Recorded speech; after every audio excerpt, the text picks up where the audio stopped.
Existe um processo inflamatório no organismo que acontece sem febre, sem dor aguda, sem nenhum sinal visível, mas com consequências devastadoras ao longo do tempo. Esse processo se chama inflamação crônica subclínica, e a ciência médica contemporânea a reconhece como o denominador comum das principais doenças que matam no século XXI. Doenças cardiovasculares, diabetes tipo 2, câncer, Alzheimer, obesidade e envelhecimento acelerado. A palavra inflamação vem do latim inflamare, colocar fogo. E de fato, quando um agente agressor entra em contato com seus tecidos, o organismo responde com uma cascata de fogo celular. Vasos se dilatam, leucócitos migram, citocinas são liberadas e o tecido passa por uma guerra microscópica. Isso é a inflamação aguda, saudável, protetora e temporária. O problema começa quando esse fogo não se apaga.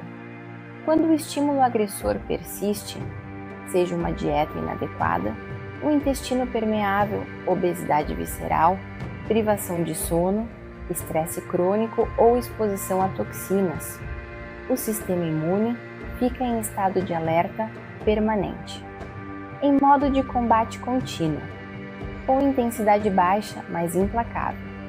É a inflamação crônica de baixo grau. Ela não acende alarmes clínicos, mas corrói silenciosamente as células, as mitocôndrias, os vasos, os genes e a microbiota ao longo de anos. Neste vídeo, vamos desvendar a bioquímica desse processo, desde as moléculas e vias de sinalização até os biomarcadores, os sistemas afetados, os fitoterápicos e adaptógenos com mecanismos comprovados, e as estratégias de estilo de vida que podem reverter esse estado inflamatório silencioso. Uma jornada pelo interior do corpo humano, do núcleo da célula até o intestino, das mitocôndrias até o eixo hormonal. Porque para tratar a causa das doenças crônicas, precisamos entender o que realmente as alimenta. Para entender a inflamação crônica, precisamos entrar dentro da célula. Precisamos conhecer seus interruptores moleculares. O principal maestro da inflamação em nível celular é uma proteína chamada NF-κB, o fator nuclear κB. Em condições normais, ele permanece inativo no citoplasma, aprisionado por proteínas inibitórias.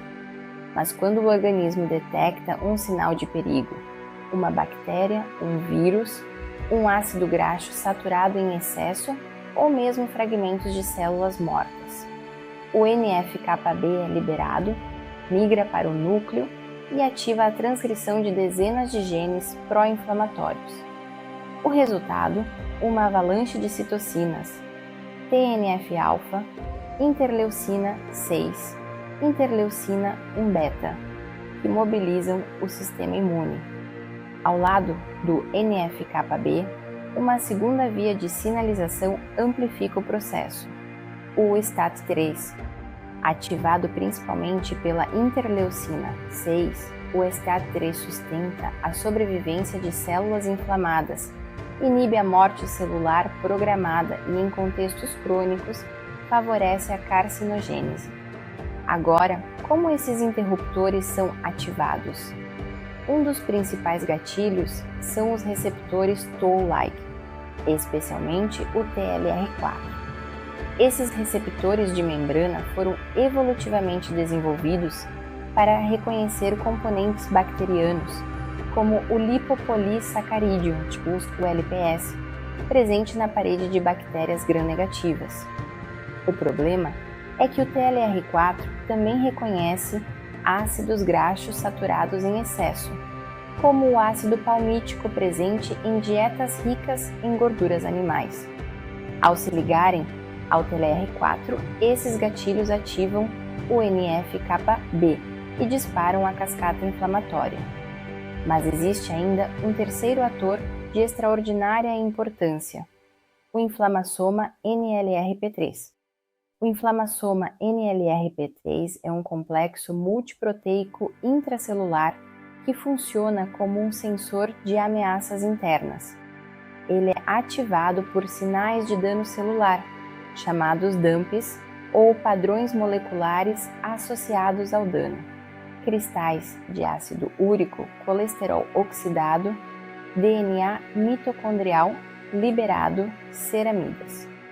Quando ativado, o NLRP3 cliva a procaspase 1, que por sua vez processa e libera massivamente a interleucina 1-beta e a interleucina 18, duas das citocinas mais potentes e agressivas do arsenal inflamatório. Esse é o triângulo bioquímico central da inflamação crônica.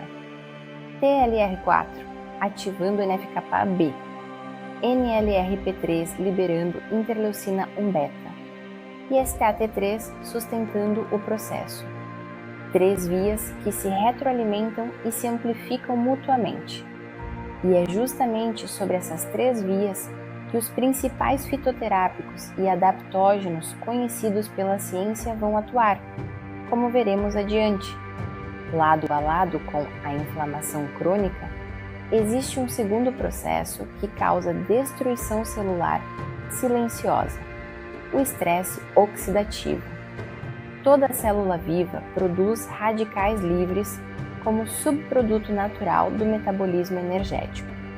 As espécies reativas de oxigênio, chamadas EROs, surgem principalmente durante a respiração celular nas mitocôndrias. Em pequenas quantidades, elas são necessárias, participam da sinalização celular e da defesa imunológica. O problema começa quando sua produção supera a capacidade antioxidante do organismo. Quando isso acontece, os radicais livres atacam estruturas vitais. Eles oxidam os lipídios das membranas celulares, um processo chamado peroxidação lipídica, cujo marcador mensurável é o malondialdeído, o MDA. Eles carbonilam proteínas, comprometendo sua função enzimática. E mais grave, eles danificam o DNA, inserindo a lesão 8-hidroxideoxiguanosina, o 8-OHDG, um biomarcador de dano oxidativo genômico e risco elevado de mutações. O organismo possui um sofisticado sistema de defesa antioxidante, a superóxido dismutase, SOD, que converte o ânion superóxido em peróxido de hidrogênio, a catalase, que neutraliza o peróxido de hidrogênio em água, a glutationa peroxidase, GPX, que utiliza a glutationa reduzida para eliminar peróxidos lipídicos, e a tiorredoxina, que regenera proteínas oxidadas. Na inflamação crônica, esse sistema de defesa é cronicamente sobrecarregado. As ERO se acumulam e a razão entre glutationa reduzida e oxidada, GSH, GSG, cai, tornando-se um marcador clínico valioso do estado redox celular. O estresse oxidativo e a inflamação formam um ciclo vicioso. As EROs ativam o NF-κB e o NLRP3, que estimulam mais produção de EROs, que causam mais dano celular, que libera mais DAMPs, que reativa o inflamassoma. Um círculo que só se quebra com intervenção terapêutica ativa. As mitocôndrias são as usinas de energia da célula. Cada célula humana contém centenas a milhares delas, e é dentro delas que 90% do oxigênio que respiramos é utilizado para gerar ATP, a moeda energética universal. Mas as mitocôndrias são muito mais do que simples fábricas de energia. Elas são sensores centrais do estado metabólico celular e sua disfunção é hoje reconhecida como um dos principais motores da inflamação crônica e do envelhecimento. Na cadeia transportadora de elétrons mitocondrial, pequenas quantidades de elétrons escapam antes de alcançar o oxigênio molecular, gerando o ânion superóxido, a ERO primária.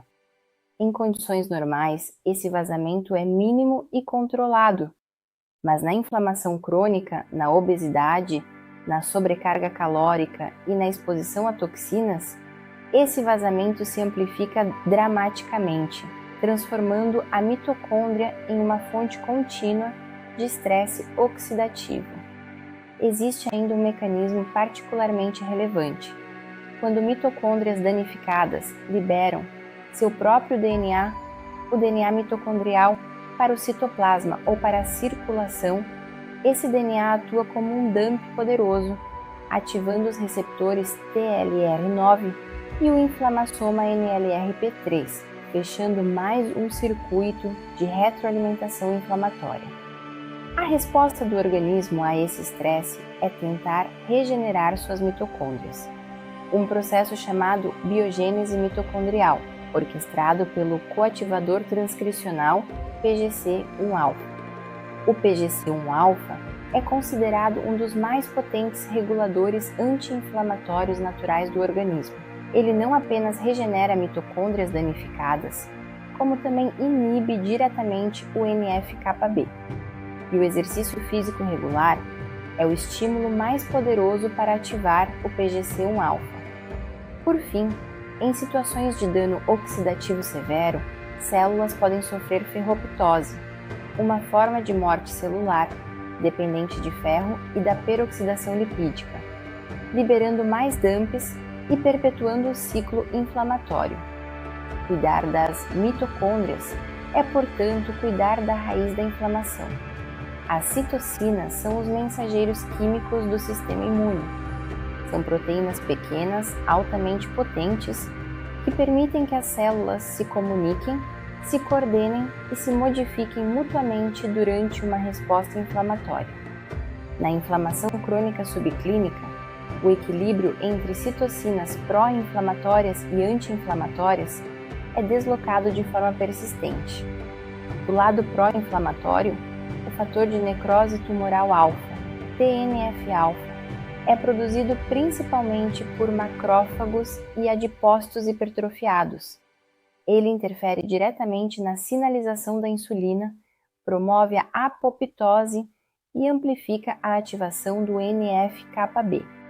A interleucina 6 é produzida em larga escala pelo tecido adiposo visceral, pelo fígado e pelas células estromais, e é o principal indutor da síntese hepática de proteína C reativa, nosso biomarcador clínico mais utilizado. A interleucina 1-beta, liberada pelo inflamassoma NLRP3, causa febre, dor e destruição tecidual, mesmo em concentrações muito baixas. A interleucina 18 estimula a produção de interferon gama e potencializa respostas inflamatórias adaptativas. Do lado protetor, a interleucina 10 é a principal citocina anti-inflamatória. Ela inibe a produção de TNF-alfa, interleucina 6 e interleucina 1-beta, e é induzida tanto pelo exercício físico quanto por determinados fitoterápicos. O TGF-beta regula a diferenciação de células T reguladoras e a fibrose tecidual. Um capítulo à parte merece a interleucina 6, produzida pelo músculo esquelético durante o exercício. Nesse contexto específico, ela age como uma miocina, completamente independente do TNF-alfa, estimulando a liberação de interleucina 10 e de antagonista do receptor de interleucina 1, inibindo a inflamação sistêmica. Esse é um dos principais mecanismos pelos quais o exercício é anti-inflamatório. Conhecer a rede de citocinas é fundamental para compreender por que um único marcador como a PCR pode revelar tanto, e por que intervenções terapêuticas precisas, fitoterápicas, farmacológicas ou de estilo de vida, que atuam na fonte dessas citocinas têm impacto sistêmico tão profundo. Dentro do seu intestino vivem aproximadamente 38 trilhões de micro-organismos. Bactérias, fungos, vírus e arqueia que formam um ecossistema de complexidade comparável à da própria floresta amazônica. Essa microbiota intestinal não é apenas um inquilino passivo. Ela é um órgão funcional, o maior e mais diverso órgão imunológico do corpo humano. E sua composição tem impacto direto e mensurável sobre o nível de inflamação sistêmica.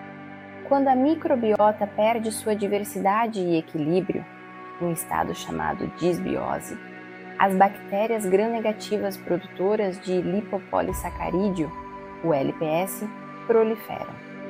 O LPS é um componente da membrana dessas bactérias e é um dos agonistas mais potentes do receptor TLR4 que conhecemos.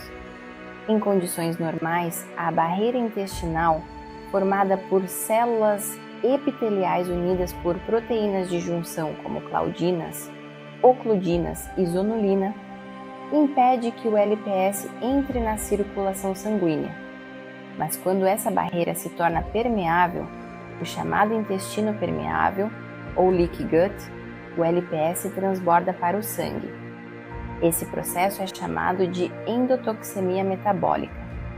Níveis cronicamente elevados de LPS circulante ativam o TLR4 em células do sistema imune, no endotélio vascular, nos adipócitos e nas células hepáticas, disparando a ativação do NF-κB e uma inflamação sistêmica de baixo grau, silenciosa, mas incessante. Dietas ricas em gorduras saturadas e açúcares, o uso crônico de antibióticos, o sedentarismo e o estresse psicológico são os principais destruidores da diversidade microbiana. Por outro lado, a microbiota saudável produz ácidos graxos de cadeia curta, como butirato, propionato e acetato, que nutrem os colonócitos, selam a barreira intestinal e exercem efeitos anti-inflamatórios sistêmicos por inibição do NF-κB. E há ainda um papel fascinante da microbiota que será fundamental quando falarmos de fitoterápicos. São as bactérias intestinais que metabolizam e biotransformam muitos compostos vegetais, aumentando sua biodisponibilidade e potencializando seus efeitos terapêuticos. A microbiota é, portanto, o parceiro silencioso de toda a terapia fitoterápica. Seus genes não são o seu destino. Essa é a principal lição da epigenética.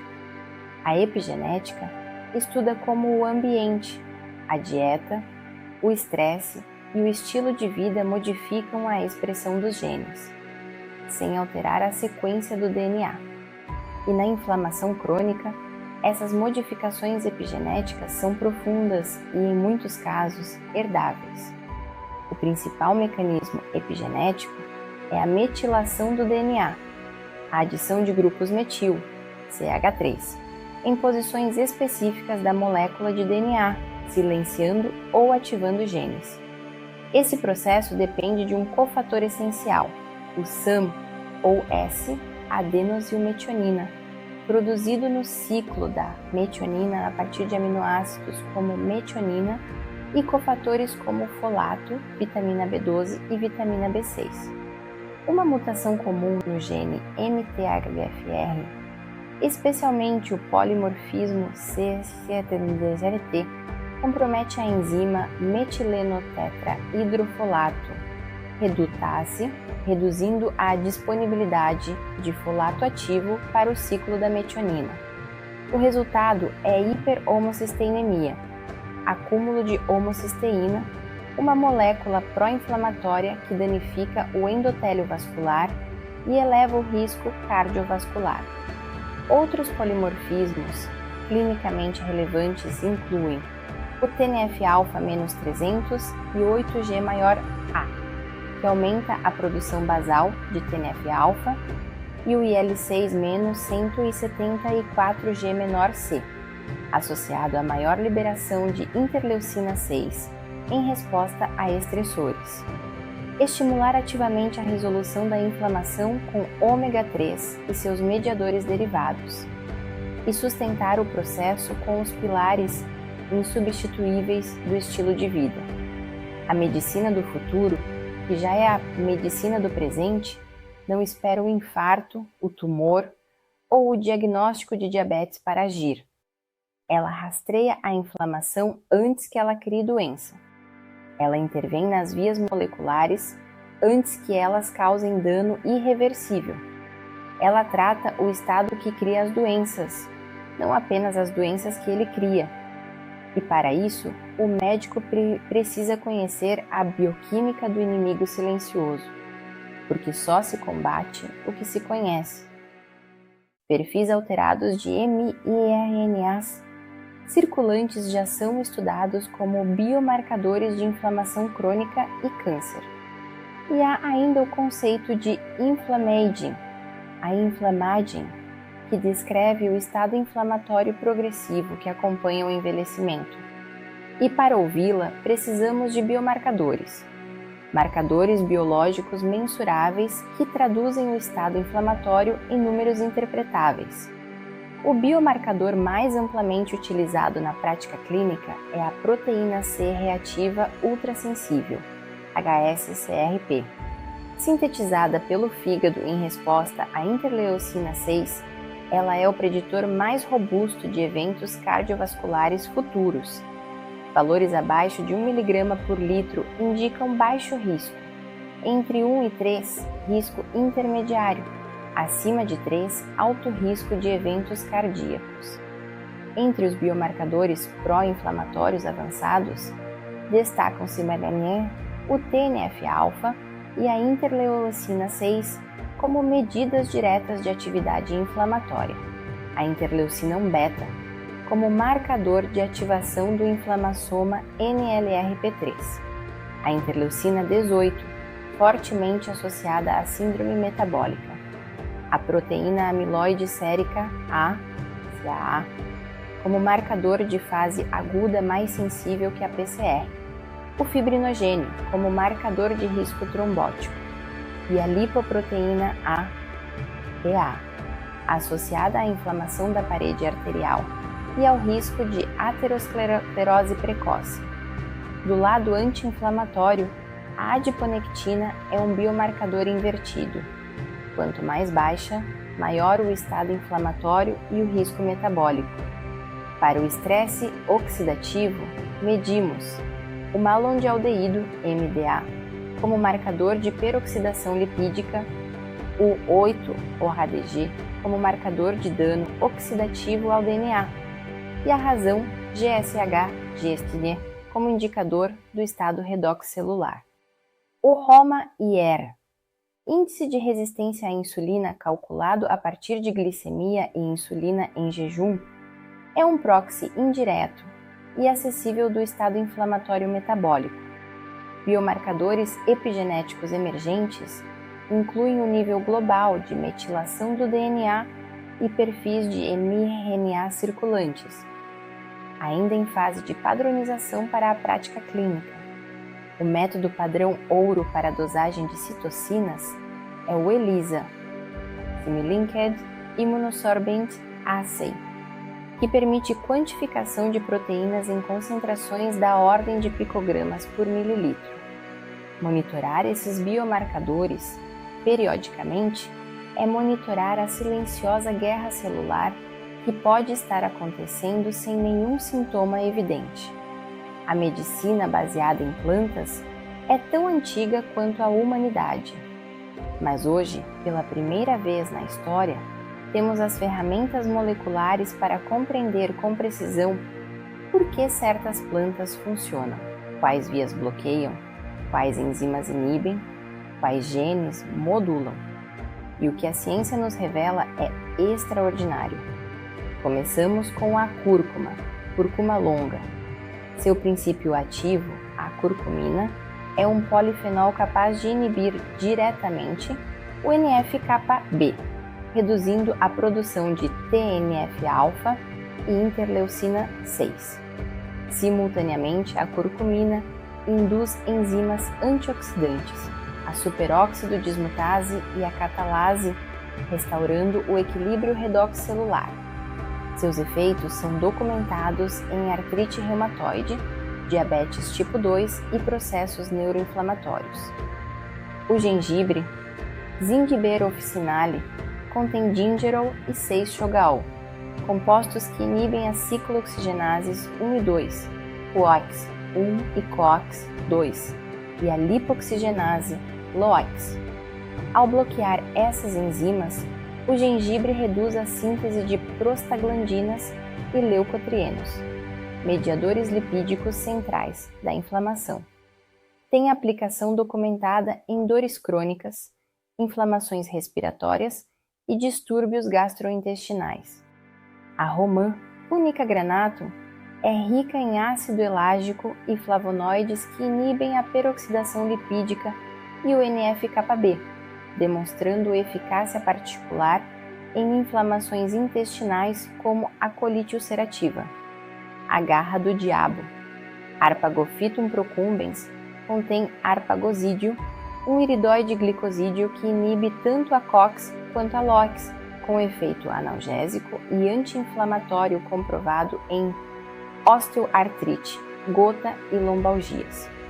A boswellia serrata oferece o ácido boswélico, especialmente o AKB, que inibe especificamente a 5-lipoxigenase, a enzima responsável pela produção de leucotrienos B4, potentes mediadores de inflamação em doenças intestinais inflamatórias, artrite e asma brônquica. O resveratrol, presente na casca de uvas tintas e amendoins, ativa a enzima SIRT1, uma deacetilase de histonas que aumenta a biogênese mitocondrial, melhora a sensibilidade à insulina e inibe diretamente o NF-κB.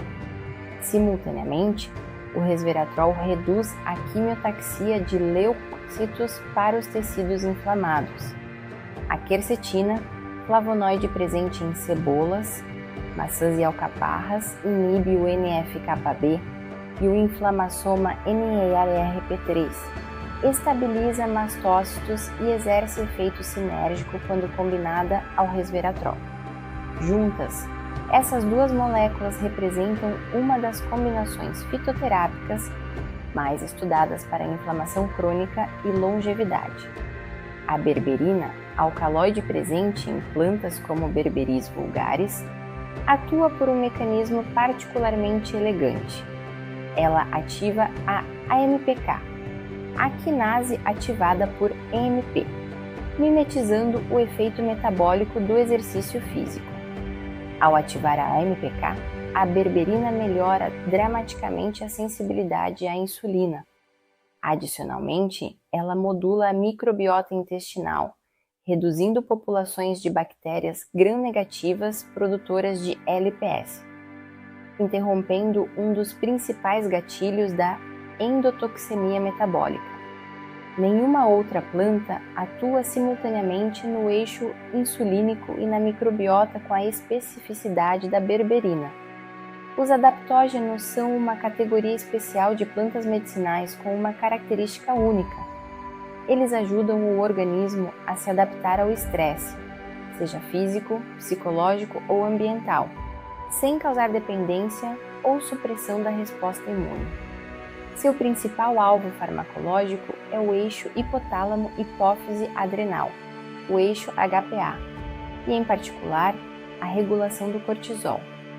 A ashwagandha, Withania somnífera, é talvez o adaptógeno mais estudado da medicina ayurvédica. Seus princípios ativos são os virranolidas, lactonas esteroidais, que inibem o NF-κB, reduzem os níveis de cortisol, interleucina 6 e PCR, e exercem neuroproteção. Estudos clínicos demonstram redução significativa do cortisol sérico, da ansiedade e da fadiga em adultos com estresse crônico. Seu efeito neuroprotetor inclui inibição da agregação de beta-amiloide, relevante para a prevenção da doença de Alzheimer. A rhodiola rosea, planta das regiões árticas e montanhosas da Europa e Ásia, contém rosavinas e salidrosídeo, compostos que inibem a monoaminoxidase, modulam o eixo HPA, reduzem o cortisol e protegem as mitocôndrias do estresse oxidativo.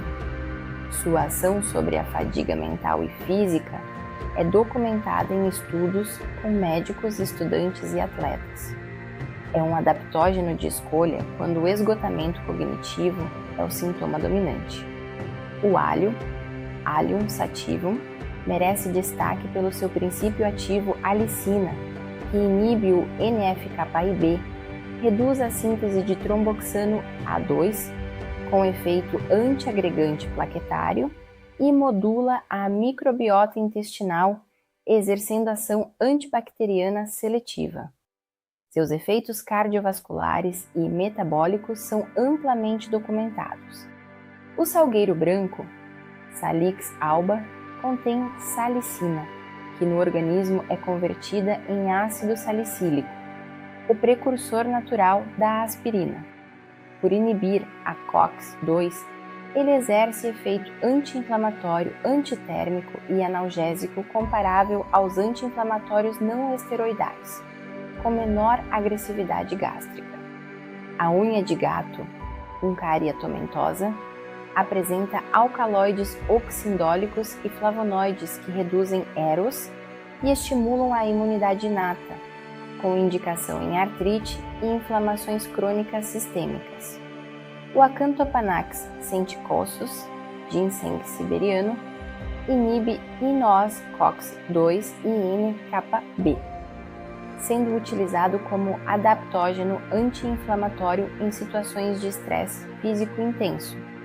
Em todos esses compostos, o que a ciência nos ensina é que mecanismo importa. Não basta saber que uma planta é anti-inflamatória. É preciso saber qual via ela bloqueia, em qual sistema ela atua e como ela interage com os outros elementos da equação clínica do paciente. Existe um aspecto fascinante da fitoterapia que frequentemente é ignorado na prática clínica. A biodisponibilidade oral de muitos compostos vegetais é baixa, às vezes inferior a 5%, quando analisada isoladamente. Mas quando a microbiota intestinal entra em cena, o cenário muda radicalmente. As bactérias intestinais metabolizam e biotransformam compostos vegetais em metabólitos ativos de alta biodisponibilidade. O ácido elágico da romã, por exemplo, é convertido pela microbiota em urolitinas, compostos com potente ação anti-inflamatória e capacidade de induzir mitofagia, o processo de limpeza de mitocôndrias danificadas. Indivíduos com microbiota diversa e saudável produzem urolitinas, aqueles com disbiose, não. As isoflavonas da soja são convertidas em ECO pelas bacteroides, mas apenas em cerca de 30 a 50% da população ocidental, que mantém bactérias suficientes para essa conversão. A curcumina tem biodisponibilidade naturalmente baixa, mas é significativamente aumentada pela piperina da pimenta preta e, surpreendentemente, por uma microbiota que a metaboliza em tetrahidrocurcumina, sua forma biologicamente ativa mais potente. A berberina, por sua vez, modula ativamente a microbiota, reduzindo bactérias gram-negativas e favorecendo espécies produtoras de butirato, criando um ambiente intestinal que potencializa a sua própria ação. Essa relação bidirecional entre fitoterápicos e microbiota é um dos campos mais promissores da medicina de precisão. Para que um fitoterápico funcione plenamente, o intestino precisa estar saudável. E para que o intestino fique saudável, muitos fitoterápicos são ferramentas de modulação eficazes. Nenhum medicamento, nenhum fitoterápico, nenhuma suplementação produzirá seus efeitos plenos sobre a inflamação crônica se os pilares fundamentais do estilo de vida estiverem comprometidos. O exercício físico é o anti-inflamatório mais eficaz que a medicina conhece. Durante a contração muscular, o músculo esquelético secreta interleucina 6 como uma miocina, um hormônio muscular com efeito puramente anti-inflamatório, completamente independente da via do TNF-alfa. Essa interleucina 6 de origem muscular estimula a liberação de interleucina 10 e de antagonista do receptor de interleucina 1, inibindo ativamente o TNF-alfa sistêmico. Com o treinamento regular, os níveis basais de PCR caem de forma consistente e mensurável. Além disso, o exercício ativa o PGC1-alfa, estimulando a biogênese mitocondrial e aumentando a capacidade antioxidante celular. O treinamento aeróbico favorece a oxidação de ácidos graxos e reduz o tecido adiposo visceral, fonte primária de citocinas pró-inflamatórias. O treinamento de resistência aumenta a massa muscular, elevando a capacidade de secreção de miocinas. Na alimentação, o modelo mediterrâneo e os padrões anti-inflamatórios têm a evidência científica mais robusta. Os ácidos graxos, ômega 3, EPA e DHA, são precursores de mediadores pró-resolução especializados, as resolvinas da série D e E, as protectinas e as maresinas. Esses SPMs, Specialized Pro-Resolving Mediators, não apenas suprimem a inflamação, mas ativamente estimulam a sua resolução, um conceito terapêutico emergente de enorme relevância. Os polifenóis de frutas vermelhas, cacau, azeite de oliva extra virgem e vegetais crucíferos inibem NF-κB e estresse oxidativo. As fibras alimentares funcionam como prebióticos, nutrindo espécies bacterianas produtoras de butirato, o principal ácido graxo de cadeia curta com efeito anti-inflamatório intestinal e sistêmico. O que evitar é igualmente importante. Os produtos de glicação avançada, os ADIs, formados quando alimentos ricos em açúcar e proteína são submetidos a altas temperaturas, como em frituras, ativam receptores RAGE e promovem inflamação sistêmica. Gorduras trans, ultraprocessados e o excesso calórico em geral sobrecarregam as mitocôndrias, amplificam a produção de EROS e favorecem a disbiose. O sono é o terceiro pilar. A privação de sono, mesmo parcial, de 1 a 2 horas, ativa o NF-κ, eleva a interleucina 6 e a PCR e reduz a interleucina 10. O cortisol noturno aumenta, comprometendo o reparo tecidual e a consolidação imunológica. O sono profundo, de ondas lentas, é o momento em que o sistema linfático do cérebro elimina resíduos metabólicos, incluindo beta-amiloide, prevenindo neuroinflamação. E do ponto de vista epigenético, o sono restaurador modula positivamente os padrões de metilação do DNA, silenciando genes inflamatórios. Não existe pílula que reproduza os efeitos anti-inflamatórios de 8 horas de sono de qualidade, 30 minutos de exercício diário e uma refeição mediterrânea. Durante décadas, o tratamento da inflamação foi baseado em supressão, corticosteroides que silenciam o sistema imune, anti-inflamatórios não esteroidais que bloqueiam enzimas, imunossupressores que atenuam a resposta imune. Esse paradigma está sendo desafiado por uma descoberta revolucionária. A inflamação não termina simplesmente porque o estímulo agressor é removido.